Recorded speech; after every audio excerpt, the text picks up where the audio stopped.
Hi everyone, I am Laghima Tiwari. I have secured All India rank 19 in this year's UPSC CSE examination. I have an engineering background and I have graduated in Electronics and Communication Engineering from Delhi Technological University in 2021. Yes, this was my first attempt and I have secured rank 19 in this attempt.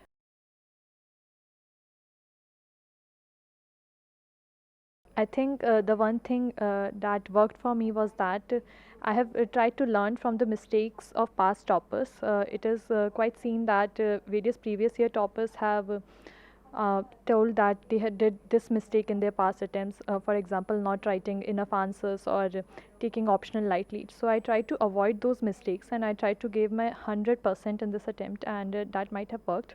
But along with that, I also think that it is with the blessings of my elders, God especially, because this game, after a certain point of time, can also become a matter of luck. So blessings may also play a role.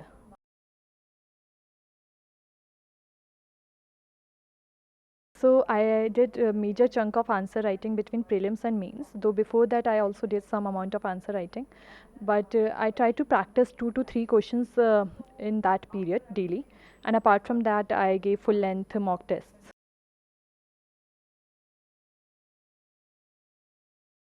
The number of revisions, so for example, for the prelims, I had revised each basic book about 3 to 4 times before prelims, but by the end of the interview, when the interview was over, I realized that I have revised basic books at least 8 to 9 times, some of them, and even some of them 5 to 6 times, so this much revision.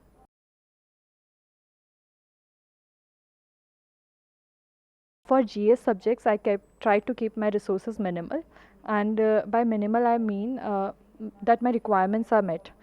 So for I try to minimize, that is, keep one book for one subject for GS. But for optional, I went for a more detailed approach. I tried to study the basic books for the options, so it was more detailed.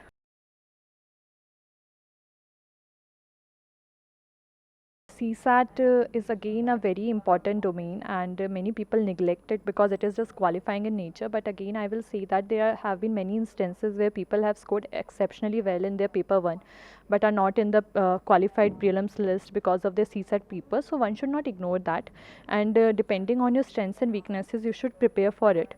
I personally did not prepare for CSAT because I had an engineering background and I tried to solve the previous year question papers of CSAT, and in those previous year papers I was always scoring above 110 or 115, so I did not personally prepare for it. But if someone feels the need, there are a lot of good content available in form of videos on YouTube or some other form, so they should give it adequate amount of time and should not ignore it. As I said, for CSET I tried to solve previous year papers. I wanted to analyze where do I naturally stand at CSET, since I had an engineering background. So when I attempted 2 to 3 years previous year papers, I came to know that I was already scoring 110 plus in almost all those 2 3 papers. So I decided that this is my natural level. So I didn't give any extra time to CSAT, and I was very comfortable in it too. So I didn't dedicate any extra hours. But if someone feels the need, they should definitely not ignore it and give adequate amount of time to CSAT, because it definitely cannot be ignored now.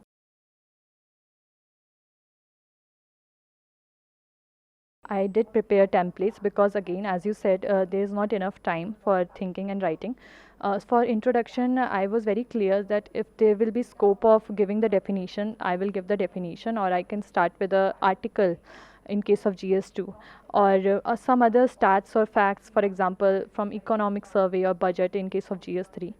Similarly, in conclusion, I was hoping that I could include some SDG goals or some interesting quote in conclusion. And if there's less time, I could simply conclude with a simple line too. And in the body, I was also prepared with some examples which I could use in multiple places. So I think template is required, and you can also have template with respect to the diagrams or the flowcharts you want to make.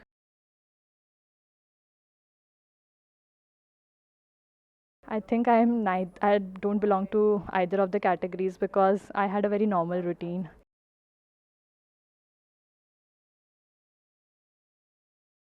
I don't believe that 14 or 16 hours will be required, because that is too much, especially if you are trying to repeat it day after day daily. So one may not be able to do it daily if they are even doing it for one day. For me, I personally try to stick to 7 to 8 hours. But one important factor is you are doing that daily, because that counts. Daily amount of efforts, that counts. And regard the sleeping and the eating habits, they are very important, because the exam process is too long. Even if you are trying to clear it in your first attempt, then also it takes 2 years minimum, because 1 year is the exam cycle in itself. So, eating habits and sleeping habits will keep you mentally sane, will keep you physically fit, healthy, and so have a healthy practice with regards to that.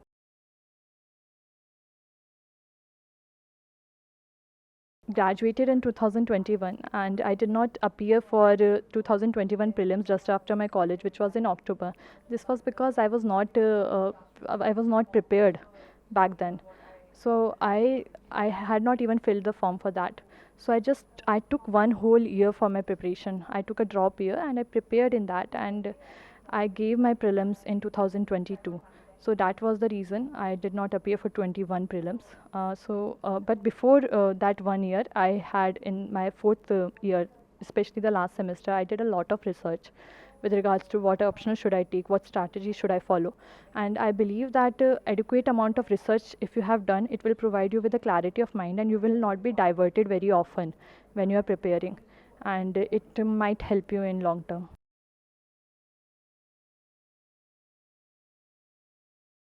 My optional is anthropology. For anthropology, it took me more than 3 months. It approximately took me around 5 to 6 months. So I initially did not plan to stretch it for so long, because I have also heard that it's a short optional, but it took me so much time. So initially, for 3 to 4 months, I used to give 80 to 90% of my time to anthropology and 10 to 20% to my GS. But after that, I reduced the number of hours to anthropology because it was taking too much time. So after that, I used to give 50 to 60% time to anthropology. But in a total of 5 to 6 months, I completed my anthropology.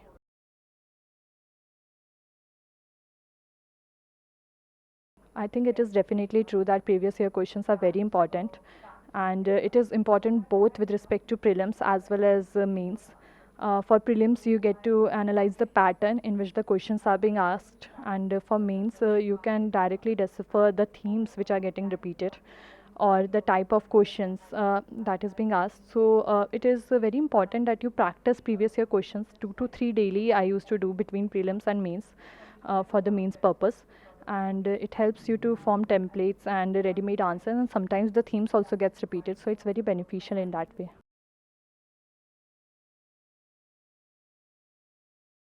I have been quite lucky in terms of that I cleared all the three stages in first attempt, so I might have less struggles than others.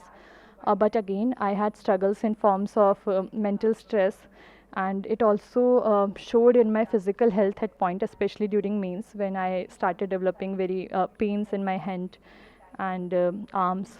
So that was a period, and I even so how I tackled it was with the confidence that it's just stress which is playing with my body, and I should not think a lot about this exam, that what will be the result, and should try to give my 100% no matter the result. And with the support of my family and friends, so my friends really motivated me, and my family took care of all my physical health and mental health too well.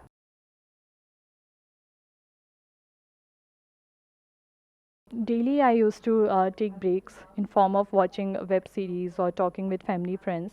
But I try to go outside fortnightly or monthly at least. It helped me keep in loop with the outside world, and also rejuvenated me.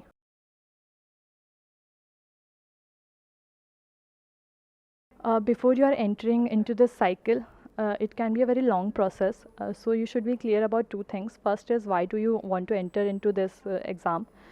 Because there will be stages of demotivation, and if that why factor is strong, you will not get demotivated and you will continue. And the second thing is, how will you manage and what will you do? So have a broad strategy outlined, know what you will be doing, do a proper amount of research, but again, flexibility is required. So be open to learning and de-learning in this cycle, and I hope you get what you are desiring. Best of luck.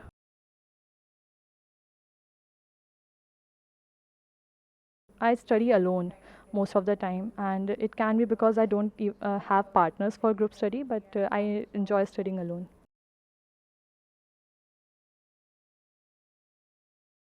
Insights, I have been a student of Insights Integrated Prelims cum Mains Test Series.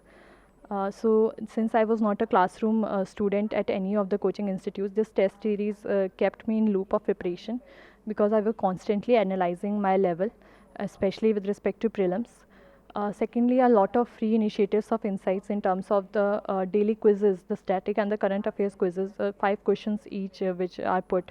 I used to solve them almost daily, which also put me in the practice of solving objective questions. Apart from that, I also tried to follow secure initiative for a limited amount of time, though I was not very successful in following that very religiously. But when I look back now, I think it must have contributed some amount to my answer writing practice. So these were the, and I was also took guidance from winners during interview stage. So in these way, Insights was very helpful in my preparation.